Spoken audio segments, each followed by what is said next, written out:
Hello friends.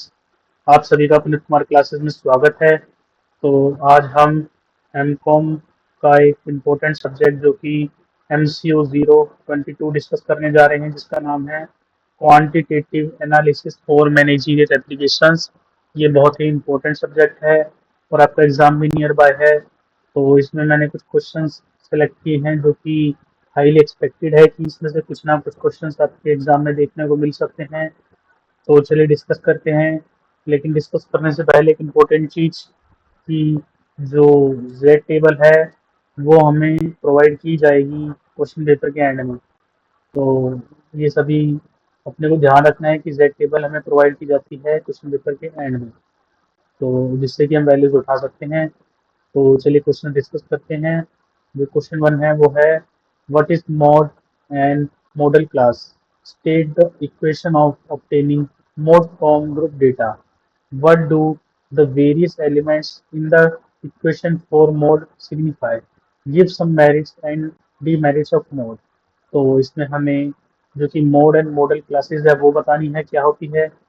फिर हमें equation बतानी है जिससे हम ऑब्टेन कर सके ग्रुप डेटा से। फिर हमें वेरियस एलिमेंट्स बताने हैं इक्वेशन में और मोड को जो सिग्निफाई कर सके। फिर हमें मेरिट्स एंड डीमेरिट्स बताने हैं मोड के। तो चलिए नेक्स्ट क्वेश्चन देखते हैं।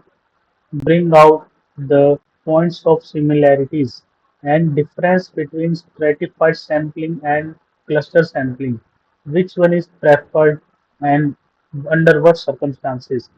तो इसमें हमें कुछ पॉइंट्स राइट डाउन करने हैं सिमिलैरिटीज एंड डिफरेंसेस को किसके बीच में, stratified sampling and cluster sampling के बीच में। और हमें बताना है कि कौन सा प्रेफर्ड है और किन किन सर्कमस्टांसेस में वो हम प्रेफर कर सकते हैं। तो ये हमें जो कि क्वेश्चन है ये बताना है। तो नेक्स्ट वन देखते हैं। What do you mean by statistical hypothesis, explain characteristics of a good hypothesis, elaborate the concept of significance level and the p value of a test। तो इसमें हमें जो कि बताना है कि स्टैटिस्टिकल हाइपोथेसिस का क्या मीनिंग होता है, हमें कैरेक्टरिस्टिक्स बताने हैं गुड हाइपोथेसिस के क्या होते हैं, और हमें एलैबोरेट करना है कॉन्सेप्ट सिग्निफिकेंस लेवल का और पी वैल्यू का ऑफ अ टेस्ट का, टेस्ट में जो होते हैं। तो चलिए नेक्स्ट वन है देखते हैं। What is chi-square distribution? How would you use it in testing the goodness of fit and testing independence of categorized data? तो इसमें हमें ची स्क्वेयर डिस्ट्रीब्यूशन के बारे में बताना है कि ये क्या होती हैं, और हमें बताना है कि हम इसको यूज़ कैसे कर सकते हैं टेस्टिंग में, जो कि गुडनेस ऑफ फिट के बारे में बताइए and testing independence of category data के बारे में भी बताना है। तो चलिए नेक्स्ट क्वेश्चन डिस्कस करते हैं। Discuss the applications of quantitative techniques in various functional areas of management with the help of suitable example. तो इसमें हमें जो कि एप्लीकेशंस बतानी है किसकी, क्वांटिटेटिव टेक्निक्स की, किसमें, इन वेरियस एरियाज में एंड जो कि मैनेजमेंट के हैं एरियाज। उसके बाद हमें एग्जाम्पल्स भी देने हैं जो कि इसकी सूट कर सके। नेक्स्ट क्वेश्चन है, ABC company that sells 5,000 batteries in a year guarantees them for a life to 24 months. The life of the batteries is estimated to be approximately normal with mean equal to 34 months and standard deviation equal to 5 months.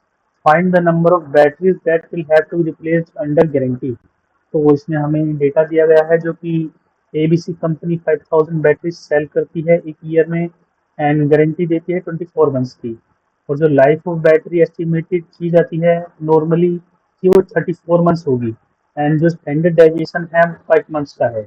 तो हमें इसमें बताना है कि जो number of batteries है जो कि हमें रिप्लेस की जा सकती है गारंटी के अंदर अंदर, तो ये हमें बताना है। इसके बाद है, what do you mean by research design, explain it's component. तो इसमें हमें रिसर्च डिजाइन के बारे में बताना है कि वो क्या होता है, हमें जो कि इसके डिफरेंट कंपोनेंट्स है उसको भी डिस्कस करना है। तो चलिए नेक्स्ट देखते हैं। Calculate the coefficient of skewness based on mean and median from the following distribution. तो हमें इसमें स्क्यूनेस बताना है जो कि बेस्ड होते हैं मीन एंड मीडियम पे, इससे फॉलोइंग डिस्ट्रीब्यूशन से। तो हमें क्लास इंटरवल दिया गया है 0 to 10, 10 to 20, 20 to 30, 30 to 40, 40 to 50, 50 to 60, 60 to 70, 70 to 80 और जो कि इनकी फ्रिक्वेंसी दी गई है तो आप इन्हें देख सकते हैं। इसके बाद आता है right short notes on any four of the following. तो इसमें से आपको शॉर्ट नोट लिखते हैं एनी फोर पे। तो हमें देखते हैं रैंडम वेरिएबल्स दिए गए हैं, कोरिलेशन कोफिशिएंट दिए गए हैं, स्केलर मैट्रिक्स दी गई है, कंडीशनल प्रोबेबिलिटी दी गई है, कंपोनेंट्स ऑफ टाइम सीरीज दी गई हैं, डिसीजन ट्रीज दी गई हैं। तो इनमें से हमें इन्हीं चार के ऊपर हमें जो कि शॉर्ट नोट देने हैं। तो ये सभी क्वेश्चन जो कि मैंने डिस्कस करे हैं इनमें से आपके एग्जाम्स में कोई ना कोई देखने को जरूर मिल सकता है।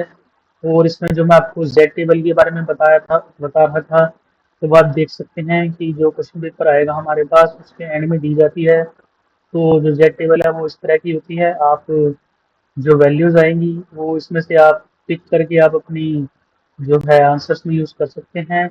तो ये था आज के लिए।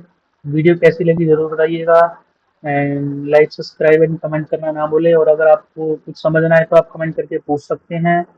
और जैसे कैसी वीडियो लगी जरूर बताइएगा। Thank you for watching. Keep sharing, keep inform to your friends. Thank you so much.